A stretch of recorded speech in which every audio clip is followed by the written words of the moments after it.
आओ अब आगे करेंगे हम गाथा नंबर 302। जोण कुणदी अवराहे सो निसंकोदु जणवदे भमदी णवी तस् बज्जीदु जे चिंता उपजदी कयाई एवं ही सावराहो बज्जामि अहम तु संकितो चेदा जय पुण नीरावराहो निसंकोहम न बज्जामि। आओ ये गाथा करेंगे। 301 2 3 साथ में है। अपराध जे करतो नथी जे निशंक लोक विषे फरे बंधाऊ हूँ एवी कदी चिंता न थाय ते जो जो अपराध नहीं कर रहा है, जिसको मेरा आत्मा ही मेरा है, ये सारे स्वजन के सारे जो संबंध है वो सारे कर्मों के बंध का ही कारण है और हर जीव अपने अपने कर्मों को ही भोग देता है।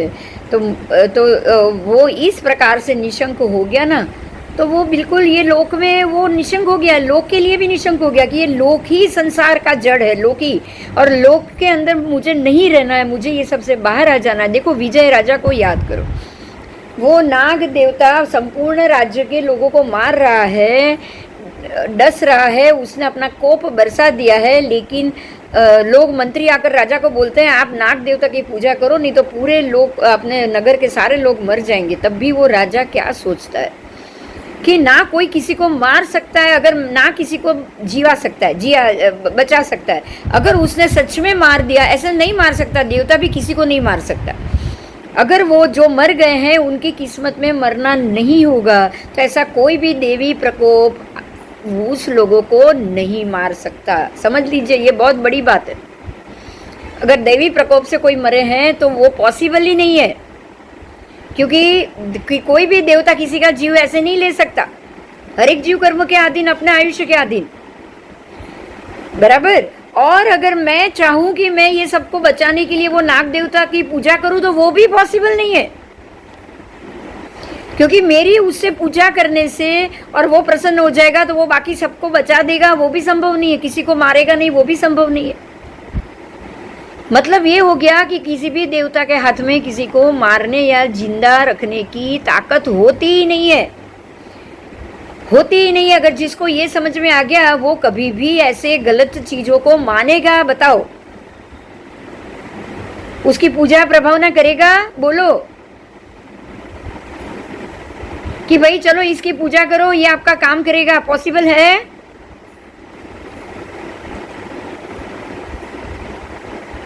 नहीं है, नहीं है, बराबर। तो अपराध जे करतो नथी निशंक लोक विषय फरे, जो खुद अपराध नहीं करता है, मैं किसी को मार नहीं सकता हूं तो मैं किसी को जिंदा भी नहीं दे सकता, मुझे किसी को मारना भी नहीं है, तो वो लोक में निशंक हो गया। अब वो बंधन में नहीं आएगा।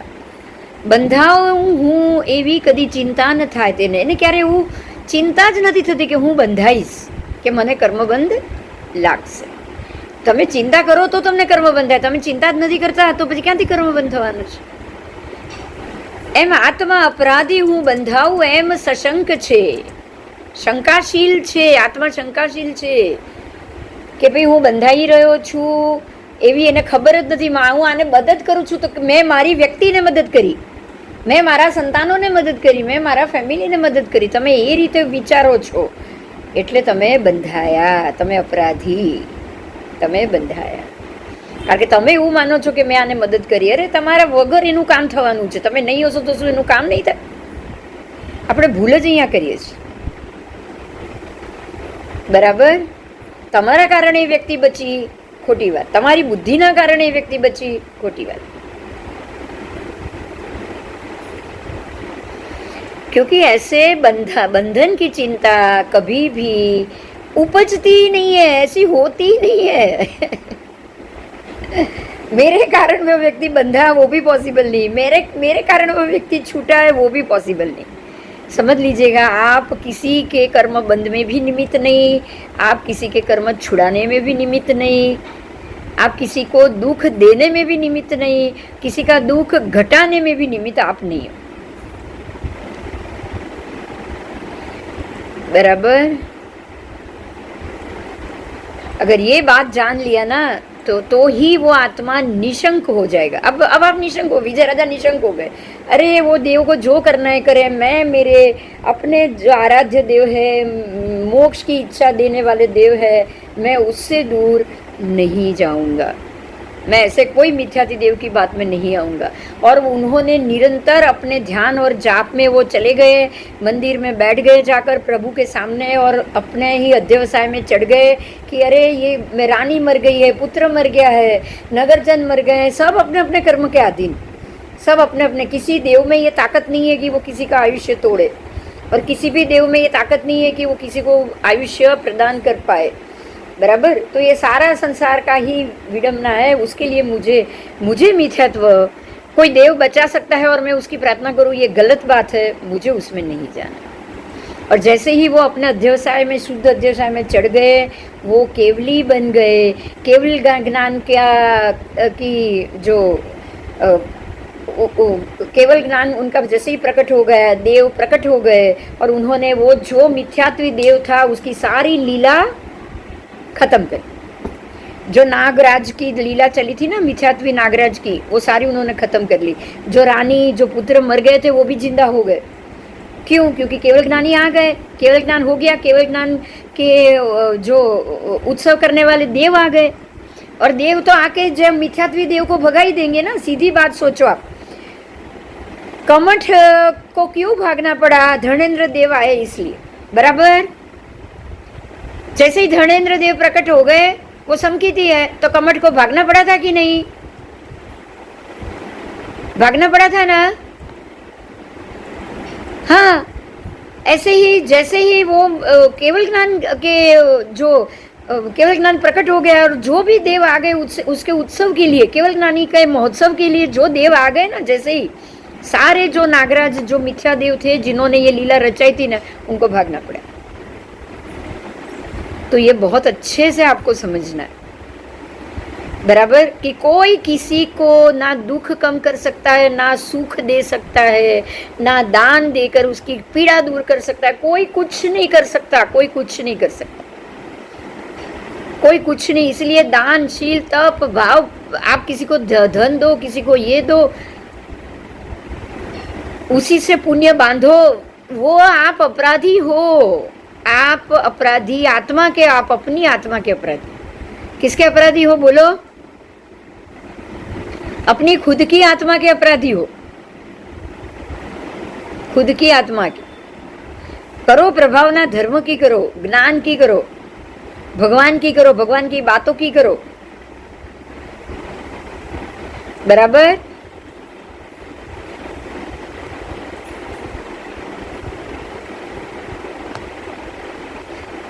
किसी के दुख दूर किया और मैं, आप बोलोगे मैंने किया, आप फंस गए, आप फंस गए, आप हो गए अपराधी, अपने आत्मा के अपराधी हो गए। आओ, संसिद्धि राध सिद्धम साध्यम आराध्यम च इयठम अवगद राधो जो खलु चेदासो होदी अवराधो जो पुणनी राव राधो चेदाणी संख्यो सो होई आराहणाये नित्यम वटेई अहंती जानतो। आओ, यदि कोई आदमी चोरी आदि अपराध करे तो उसको बंधन की शंका होती है। आप यहाँ पकड़ गए तो बंधन में, नहीं पकड़े तो भी कर्म के बंधन में। कर्म तो देखता ही है सब कुछ, कर्म का तो बंधन आपको लगेगा ही लगेगा। अगर यहाँ नहीं तो कर्म के बंधन में, पर बंधन की शंका होती ही होती है। पर जो निरपराधी है उसको कोई बंधन नहीं होने वाला। ये जगत में निरपराधी को सजा हो सकती है, लेकिन कर्म के जगत में निरपराधी को कोई सजा नहीं, बराबर। तो ये जगत में अगर आप निरपराधी हो और सजा हुई है तो समझ लो कि ये सजा देने वाला कर्म है, कर्म सत्ता है। पर कर्म सत्ता में अगर आपने कर्म से कोई अपराध नहीं किया तो फिर आपको सजा देने वाला कोई नहीं, कोई नहीं। फिर आप अपने आप शुद्ध हो रहे हो। अगर कर्म सत्ता भी आपके ऊपर बंधन नहीं लगा रही, आपको सजा नहीं दे रही है, तो आप अपने आप को शुद्ध अनुभव कर रहे हो। बराबर। प्रति क्षण कर्म का नहीं लगना ही शुद्धता का अनुभव है। प्रति क्षण जो स्व को शुद्ध अनुभवे पर को ना ग्रहे तो उसको बंध होगा ही नहीं। इसीलिए पर द्रव्य को छोड़ के शुद्ध आत्मा को ही ग्रहण करना है और तो ही आप निरपराधी बनोगे। निरपराधी यानी कि संसिद्धि, सिद्धि, राध, आराधित, साधित, राध से रहित, राध से रहित, अपराध, राध और अपराध देखिए दोनों ऑपोजिट है। राध शब्द और अपराध, मान अपमान, अप लगने से वो विरोधी हो जाता है, अप शब्द आगे आ जाने से वो विरोधी हो जाता है। देश अपदेश, बराबर, मान अपमान, ऐसे राध अपराध। तो राध और आराधना दोनों एक ही है, राधन करना या आराधना करना। आपको उससे रहित हो जाना, ये सारा उपयोग है। बराबर। मूढ़ दृष्टि अमूढ़ दृष्टि बन जाओ, ये मूढ़ दृष्टि है। कोई भी चीज की सिद्धि प्राप्त करो, संसिद्धि प्राप्त करो, बराबर, राधन करो, आराधन करो, कोई भी काम की आराधना करो, किसी देव की आराधना करो, किसी शक्ति की आराधना करो, इससे क्या होगा? बोलो, कर्म बंद होगा कि नहीं? होगा। और आप उससे निकल जाओगे तो बाहर, ये कुछ नहीं करोगे तो दान करना या किसी भी बड़े ट्रस्ट को चलाना और दान करना भी तो आराधना हुआ कि नहीं? एक तरीके से आराधना ही है ना। हाँ, आपको उससे बाहर आना है। मतलब वो मूढ़ दृष्टि है। मूढ़ यानी बुद्धि, बुद्धि से चलाओगे, बिना बुद्धि चला पाओगे कुछ भी? बोलो नहीं। तो अब अमूढ़ दृष्टि बन जाओ। क्यों? परमात्मा इतने पूरे संपूर्ण राज्य के या चक्रवर्ती बनने के बाद भी क्यों छोड़ देते हैं? दीक्षा लेते ही छोड़ क्यों देते हैं सब कुछ? ये मूढ़ दृष्टि समझ में आ रहा है? मूढ़ दृष्टि शब्द समझ में आ रहा है? यही समझना है हमको। आप सोचो कि नेमिनाथ भगवान इतने पशुओं की हत्या करने से कारण मुझे विवाह नहीं करना है, मुझे दीक्षा लेना है, उन्होंने पशुओं को छोड़ दिया कि अगर मैं शादी करूंगा तो ये मर जाएंगे। पर क्या ऐसा नहीं होता कि हुआ होगा कि दूसरे तीसरे चौथे दिन पशु की हत्या तो किसी न किसी ने तो की होगी।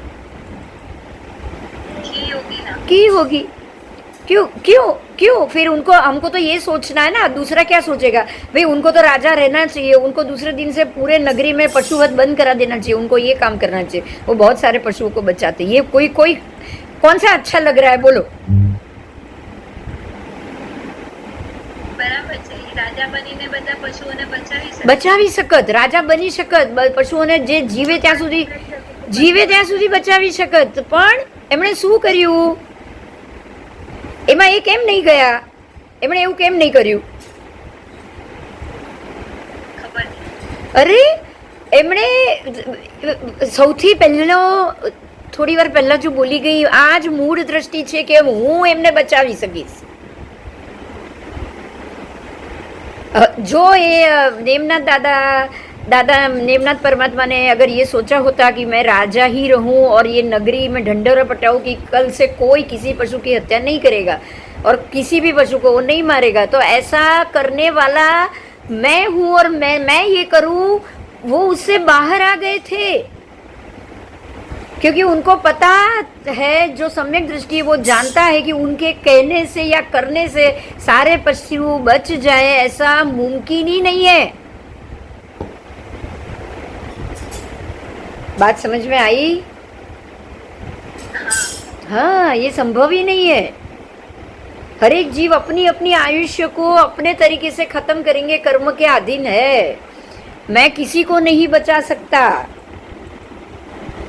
और ना ही मैं किसी को मार सकता हूँ, इसीलिए वो वैरागी होकर चले गए। अगर पुण्य कमाना, अगर वो ऐसा करते जैसे कि कृष्ण राजा ने किया कि चलो जिसको दीक्षा देना है मैं दूंगा, आप आओ बस दास दासियों को और दीक्षा लो, वो राजा ही बने रहे ना। हाँ, वो राजा ही बने रहे, उन्होंने पुण्य कमाया, उन्होंने पुण्य कमाया। नार की टाली ये सोच के दीक्षा के प्रति जो उनका अहोभाव था, भगवंतों गुरु भगवंतों के और दीक्षा के प्रति जो उनको अंदर अपनी दृष्टि में मान था, उससे उन्होंने 4 नारकी तोड़ी। बराबर? बराबर। हाँ, 4 नारकी तोड़ी। समझ में आया? हाँ। मगर मेरे कारण ये हो रहा है, ये सोच के अगर आप करोगे तो ये हो गई मूढ़ दृष्टि। क्या हुई? ये हो गई मूढ़ दृष्टि। अगर ऐसे ही महावीर स्वामी की बात, इंद्रदेव आए और बोला कि भाई आप कुछ मिनट तक आपके आयुष्य को रोक दो तो वो जो भस्म ग्रह हो रहा है वो थोड़ा सा हल्का हो जाए और लोक में उसकी असर अशुभ ना मिले, लोगों को ना मिले, तब तो भगवान ने अपनी अमूढ़ दृष्टि का उपयोग किया। क्या किया? अमूढ़ दृष्टि का, कि मेरे कारण ये लोक बच जाए या लोगों को पीड़ा कम हो, ये मेरे कारण हो, ऐसा होता ही नहीं है, ये संभव ही नहीं है, ये संभव ही नहीं है। उन्होंने अपनी आयु को क्यों नहीं बढ़ाया? क्योंकि उन्होंने ये जान लिया कि ये मैं कर सकता हूं, ये संभव ही नहीं है। हर एक को अपने अपने कर्म के फल को भोगना ही पड़ेगा। आज अभी लोग के जीवों को ये भस्मग्रह की पीड़ा सहन करनी है तो वो करनी ही पड़ेगी। तो ये हो गई अमूढ़ दृष्टि कि मैं ये करूं तो ये बच जाए, ये संभव नहीं, ये संभव नहीं। तो ये ऐसा करने वाला, सोचने वाला अपराधी है। और ऐसा सोचने वाला, आप ये सोच के जीवों को उसके ऊपर छोड़ दो ना तो भी आप निरपराधी हो। आप सोचो, तो भी आप निरपराधी हो, क्योंकि आपने सत्य का आधार लिया है। सत्य का आधार लिया है तो आप अपराधी कैसे हुए? वही आत्मा जे निरपराधी जे निशंकित होय वर्ते सदा आराधना थी, जान तो हूँ आत्मा ने। अगर उसने, अब ये सबने, आप वो श्रेणिक राजा हो, ये जो अभी बात हुई उनकी, नेमनाथ भगवान हो या कोई भी हो, वो जानते हैं कि जो आत्मा, जो जिनको जो कर्म भोगना है वो उनको भोगना ही पड़ेगा। वो निशंकित हो गए, उनको शंका नहीं थी कि अगर कल को दूसरे मर गए तो, अगर मैं यहाँ से चला गया और कोई मर गया तो, अगर ये हुआ तो, ऐसी शंका उन्होंने की नहीं है। हर जीव अपने अपने कर्म के अधीन है, हर जीव अपने अपने मर्जी से वो अपनी आयुष्य को पूरा करेंगे, भोगेंगे, ऐसा सोचकर वो बिल्कुल निशंकित हो गए, है ना। हर एक जीव को अपने कर्म के अधीन छोड़ना ही निशंकपना है। शंका है ही नहीं इसमें, आप निशंक हो। अरे जिन्होंने जन्म दिया है वो ही उसको संभालेगा, बराबर। हम अपने बच्चों की रोज चिंता करें और ऐसे ही मरते वक्त कि अरे क्या होगा, मेरे जाने के बाद क्या होगा, मेरे जाने के बाद बच्चों का क्या होगा, तो ये राग अध्यवसान हुआ ना, हुआ। पर आपको ये सोचना ही नहीं है, अरे है वो अपने, उसके कर्म उसके साथ है, वो अपने कर्म के अधीन जिएगा, मेरे कुछ करने से उसके कर्म टलने वाले नहीं है। तो आप निशंकित हो गए। आपको पता है कि अब जो उसके कर्म के अधीन वो जो भी करेगा अच्छा ही करेगा, आप बिल्कुल निशंकित हो गए, बराबर। बस अब ये वंदितों की 8 ये गाथा आपको याद रह जाएगी ना, बराबर। आत्मा के 8 गुण है, निसंकीय निकंकीय गाथा। हाँ हाँ, ये જ ગાથા ચાલે છે છેલ્લા 3 એપિસોડ થી। તો છેલ્લા 3 એપિસોડ જોઈ લેજે। આ જ આત્માના 8 ગુણ છે જેને આપણે આપણી અંદર ખોલવાના છે। આ તો તમને પ્રાપ્ત કરી લીધા પછી છે, એને પ્રાપ્ત કેવી રીતે કરવા એ પહેલા આવી ગયું છેલ્લા 3-4 એપિસોડ। સંસિદ્ધિ રાધ સિદ્ધમ સાધી તમારા तमाराधितं चैकार्थम अपगतराधो यः खलु चेतयिता स भवत्य अपराधः यः पुनर्निरपराधश्चेतयिता निःशङ्कितस्तु स भवति आराधनया नित्यं वर्तते अहमिति जानम्। आओ सन सिद्धि, राध, सिद्ध, साधित और आराधित, ये सारे शब्द एक ही है, एक अर्थ है आराधना का। और जो आत्मा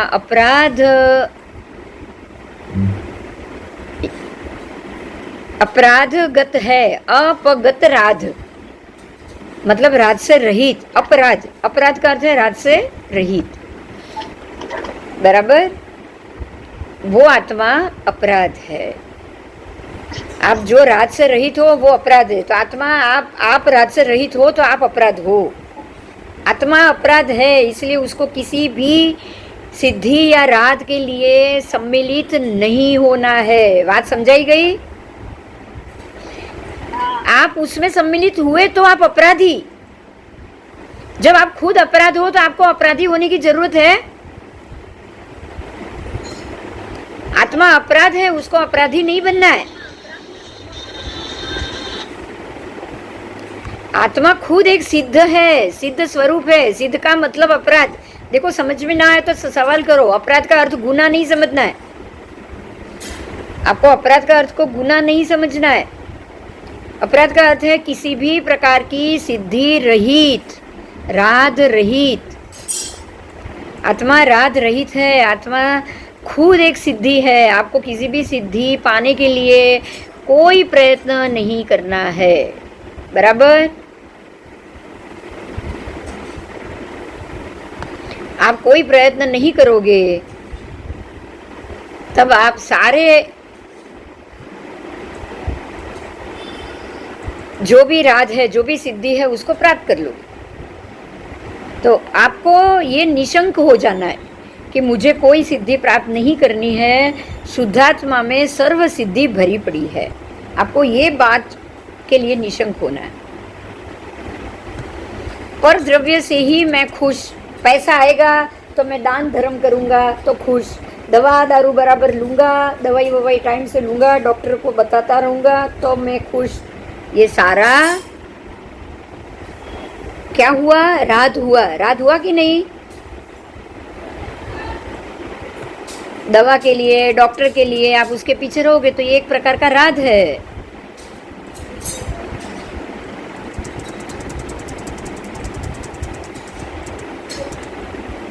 ठीक है। शुद्ध आत्मा की सिद्धि अथवा साधनનું નામ, आत्मा की सिद्धि करनी है या वो साधन को प्राप्त करना है, वो साधन, सारे साधन राध है। और जिसके अंदर कोई राध ही नहीं है वो आत्मा, वो ही अपराध, अपराध बिना सिद्धि का। सा अपराध आत्मा निरंतर अनंत पुद्गल परमाणु रूप कर्मों से बंधता जाता है। जो राध सहित है उसकी बात अब, बरोबर। जो आत्मा राध सहित है और जो निरपराध, निरपराध आत्मा बंधन को कदापि स्पर्शता नहीं, कभी वो उसको छुएगा, उसको बंधन स्पर्शित होगा ही नहीं।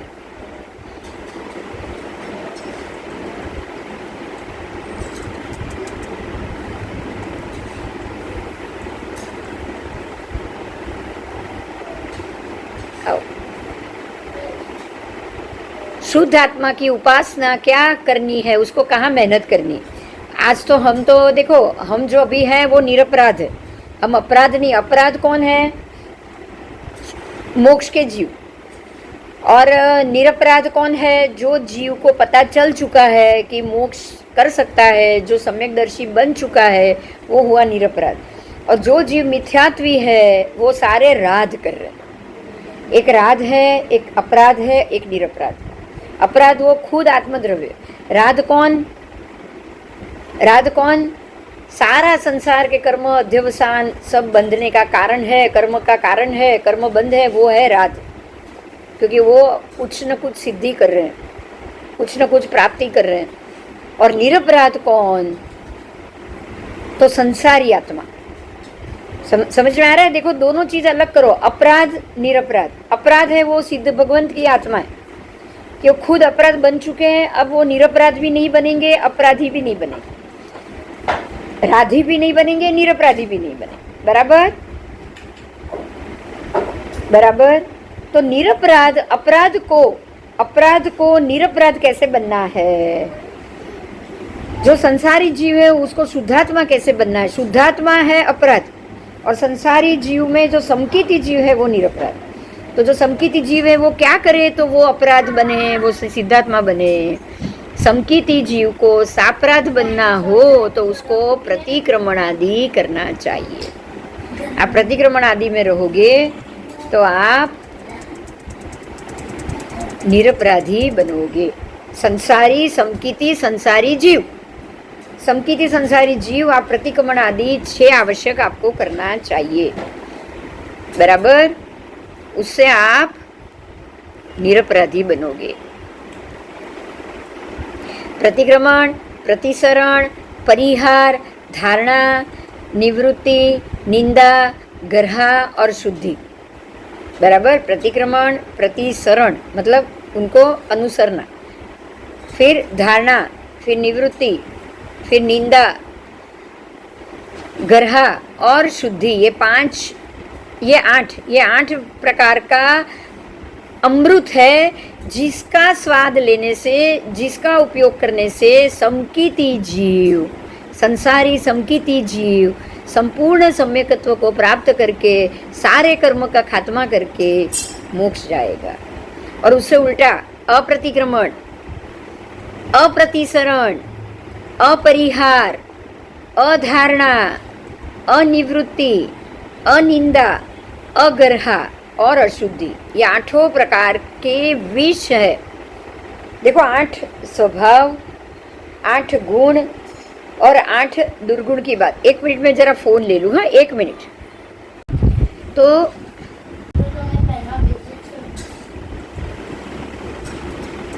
अब ये 8 के जो गुण है उसमें क्या क्या कैसे शुद्धि किया जाएगा उसकी यहाँ पे चर्चा की है।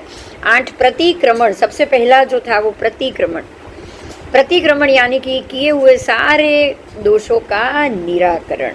हम समकीति हो गए हैं, अब हमको नहीं चाहिए, लेकिन जो सामने कर्म आ रहा है वो कर्म आप करते जा रहे हो, तो साथ में करते करते आज के ही कर्म का दोष जो हुआ हो वो सबका निराकरण करने के लिए सुबह का प्रतिक्रमण, शाम का प्रतिक्रमण, 2 प्रतिक्रमण अभी आवश्यक क्रिया में रोज का बताया गया है।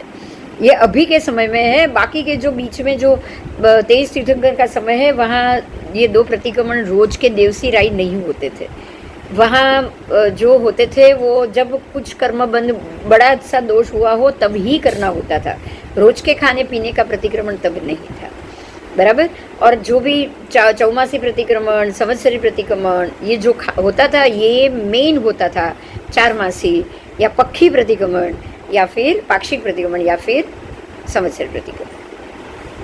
उसके बाद प्रतिसरण, तो सम्यकत्व आदि गुणों में प्रेरणा। प्रतिसरण, किसी को अनुसरण करना, किसी के गुणों की पीछे जाना। तो ये जो हमारे बाकी के आवश्यक हैं, वंदन, परिक्रमणु, काउसक, बराबर, ये सारे सामायिक 24 वंदन, परिक्रमणु, ये सारा प्रतिसरण। ठीक है। सामायिक क्यों करना है? तो जैसे प्रभु रहे वैसे रहना है। प्रभु रहे सारे कर्मों से छोड़कर खुद सामायिक में रहे। जैसे ही दीक्षा लेते हैं सारे तीर्थंकर परमात्मा सामायिक ले लेते हैं। तो जो प्रभु ने किया उसका हमको प्रतिसरण करना है, उनका अनुसरण करना, उनके प्रति अनुसरण करना। बराबर। तो सामायिक 24 वंदन, परिक्रमणु, काउसक, ये उसमें आ गए। पचखंड में प्रतिक्रमण आ गया। तो ये जो 6 आवश्यक है उसको करना, ये हो गया प्रतिक्रमण, प्रतिसरण। उसके बाद है परिहार। परिहार यानी जो छोड़ना है छोड़ो, जो मेरा नहीं है छोड़ो, सारे अध्यवसान छोड़ो, राग द्वेष के सारे जो भाव है उसको छोड़ो। कोई भी भाव नहीं बांधना है, ना शुभ अध्यवसान ना अशुभ अध्यवसान। कोई शुभ भाव भी नहीं, कोई अशुभ भाव भी नहीं।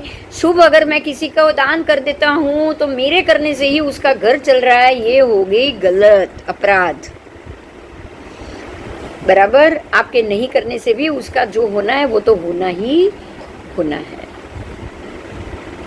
आओ, अगर आपने दान दे दिया तो उसके हाथ से लूट जाना है तो वो लूट भी जाना है। उसके बाद धारणा, तो जो भी धारणा में पंच नमस्कार आदि मंत्र आ गए। धारणा का अर्थ है ध्यान धारणा। ध्यान धारणा यानी कौशल। पूरा दिन आप उसको ही धारणा में लाओ, ध्यान में लाओ या धारणा में लाओ। तो पंच नमस्कार आदि मंत्र, प्रतिमा जी, फिर माला गिनो, या ये सारा आपका धारणा में आ जाएगा। कौशक करो, ये सब वो आलंबन के द्वारा चित्त को आप उसमें स्थिर कर रहे हो, तो ये हो गई धारणा। उसके बाद निवृत्ति, तो जो भी बाह्य विषय कषाय शरीर से लगती सारी क्रिया है उससे निवृत्त। शरीर को पोषने की क्रिया जो भी है, जो हमारे श्रावक के लिए तो ये जो उपधान तप है और उसके लिए या पोषद है, ये सब निवृत्ति हो गई। बाह्य विषय कषाय में से निवृत्ति। और पंच महाव्रत आचार्य भगवान या दीक्षा लेने के बाद निर्ग्रंथ के लिए वो निवृत्ति हो गई। वो सर्व निवृत्ति हो गई, हमारे लिए वो आंशिक निवृत्ति हो गई। ठीक है, तो उसमें से अपने जो वर्तमान उसमें वर्तने वाले जो चित्त है, उसमें वर्तने वाली बुद्धि है, उसको वापस लाना, अपने अंदर ठहराना। आप उस वहाँ से उसको बाहर निकालो, पर जो भी द्रव्य से दिख रहा है उसमें से उसको बाहर निकालो और सम्यकत्व आदि गुणों में उसको डाल के प्रेरित करो। उसके बाद निंदा, आत्मसाक्षी सर्व दोषों को प्रकट करना। आत्मसाक्षी से सर्व दोषों को प्रकट करना, वो हो गई निंदा। निंदा और गर्हा क्या है ये हमको समझना है, और ये बहुत अच्छे से यहाँ समझा है। मैं अपने दोषों को प्रकट करूँ, प्रतिक्रमण में मैं अपने दोषों को प्रकट करता हूँ। एक इंद्रिया, बे इंद्रिया, ते इंद्रिया, जिसको मैंने मारा है, चौर इंद्रिया, पंच इंद्रिया, वो सबका मैं माफ़ी मांग रही हूँ और मैं मिच्छामि दुक्कडम कर रही हूँ। वो आत्मसाक्षी से मैंने मेरे ही दोष को प्रभु के समक्ष प्रतिक्रमण के समय प्रकट किए, वो हो गई मेरी आत्मसाक्षी से मैंने जो कर्म किया उसकी निंदा। तो निंदा भी मैं मुझे मेरे ही कर्म की करनी, किसी और की नहीं। बराबर, निंदा में गरियामी अप्पाणम बुझ हम बोलते हैं ना जब भी ये कौशक करते प्रतिक्रमण में कि मैंने ये सब जो क्रिया किया है। आप देखोगे तो आपको ये इच्छा मिठामी का औसगम जो भी आएगा, इरिया वैया के बाद आपको अनर्थ आएगा ही आएगा। क्यों? क्योंकि अनर्थ सूत्र में ये कि जो मैंने आगे बताया वो सबकी मैं निंदामी गरियामी अप्पाणम बुझता, उनकी मैं निंदा करता हूँ, गरा करता हूँ और मैं सब चीज़ को वोसराता हूँ।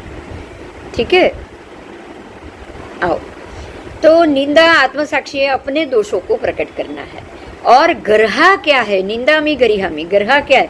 गुरु साक्षी ये दोषों को प्रकट करना। गुरु साक्षी से मतलब प्रायश्चित लेकर बाहर किसी को बताकर गर्हा ये हो गई कि मैंने जो दुष्कृत किया है वो मैं बताऊं। और आप देखोगे प्रतिक्रमण अकेले नहीं है, गुरु के सामने, गुरु की साक्षी में। और जो भी हम वो जो लेते हैं ना, जो भी आलोवेना लेते हैं या जो भी हम अपने दोषों को लिखकर प्रायश्चित लेते हैं, वो भी गर्हा है।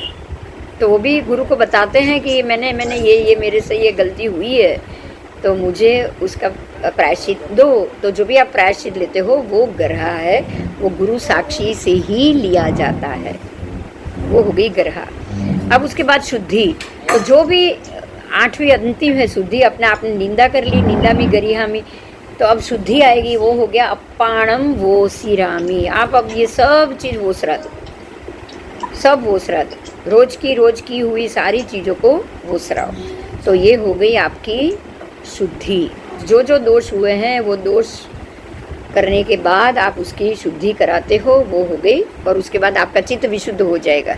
1 मिनट। जो 8 यहाँ पर इसको अमृत कहा गया है, अमृत कुंभ, जो 8 चीज की, वो है प्रतिक्रमण, प्रतिसरण, परिहार, धारणा, निवृत्ति, निंदा, गर्हा और शुद्धि। और आपका अनर्थ सूत्र यही बताता है। परिक्रमणम, परिसरणम, परिहारो, धारणानि अतीय, निंदा, गर्हा सोहि 8वीं हो होदी विषकुंभो। अगर हम ये नहीं कर रहे हैं तो हम विष कुंभ का पान कर रहे हैं। अपरिक्रमणम अपड़म अपरिसरणम अपरिहारो अधारणा चेव अणियतीय अणिंदागर हासुही अभय कुंभो अमय कुंभो, ये सारा अमृत कुंभ। प्रतिक्रमण ने प्रतिश्रमण वड़ी परिहरण।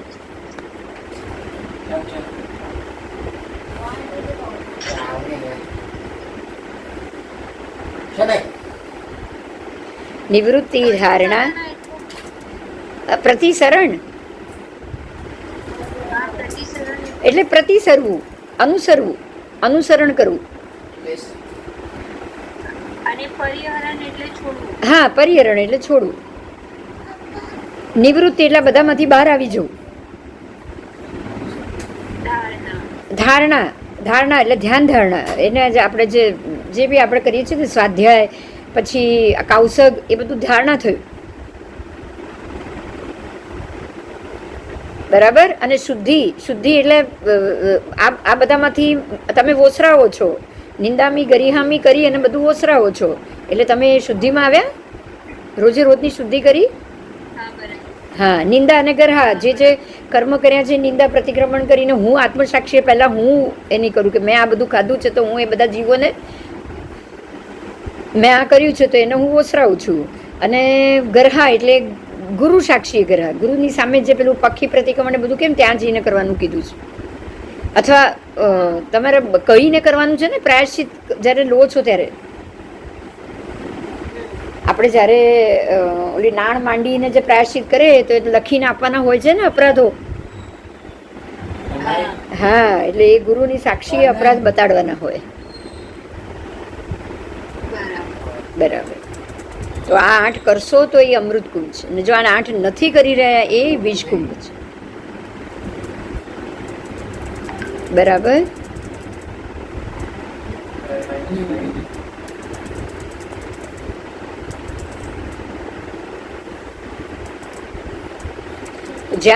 जहाँ तक जीव मोक्ष को प्राप्त नहीं कर रहा है तब तक उसको ये प्रतिक्रमण आदि करना उसको व्यवहार बोला है. व्यवहार नहीं तो शुद्धि होता है,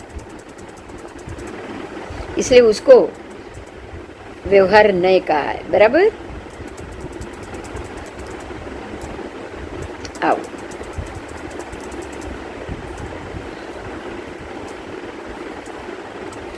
હવે એના પછીની ગાથા બસ આ પતી ગયું. હવે हाँ, ये 8वां अधिकार आज पूरा हो गया. अब सर्व विशुद्ध ज्ञान अधिकार 9वां है, वो हम कल दोपहर में करेंगे. बराबर. બરાબર. હા, આજ મેં તો એક ટોપિક પૂરો થાય તો સારું ને, એટલા માટે લીધું આટલું એમ.